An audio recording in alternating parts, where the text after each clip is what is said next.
สวัสดีพี่น้องฟังไปมื้อนี้สิก้อยปลานี่ใช้เครื่องสิต้มหัวมันก่อนไปนะพี่น้องนี่ได้ปลาไปเอามาจากตลาดที่เรานี่อู้ตัวบักใหญ่พี่น้อง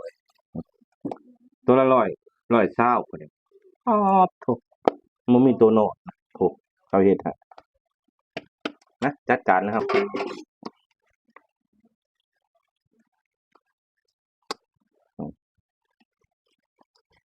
เอ้าเนื้อมันดูดขี้หยังไหมโถใหญ่ดีเนาะพี่น้อง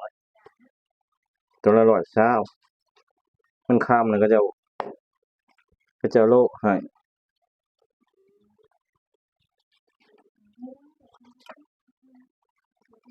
เอ้าเอาสิไว้หั่นนี่ถูกเรื่องอ๋อโถใหญ่ดีโหล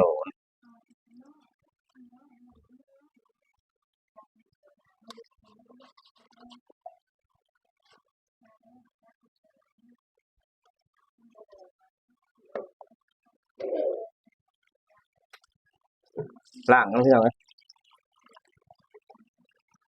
หม้อน้อยใช่แล้วเนี่ยสิได้ต้มแล้วบัดนี้หัวมันน่ะ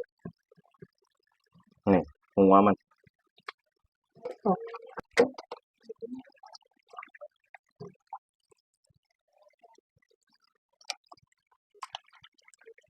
จะสิกินหยังเห็นปลานี่แหละจัดการโลดอ้อตัวนี้ใหญ่พะโล้เอ้ามีส้มมะขามมะนมเนี่ยพี่น้อง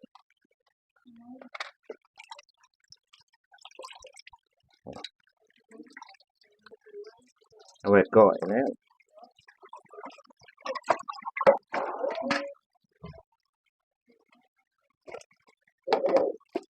นี่พี่น้องเอ้ยอืมอันนี้ไว้หั่นจะก้อยนี่ท้องนี่นี่หั่นตัวนี้ก่อน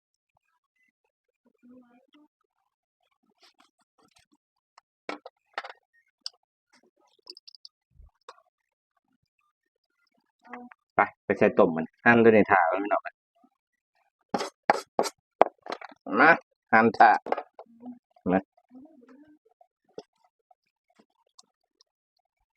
ท่ากินเด้อพี่น้องเด้อท่ากินนำผม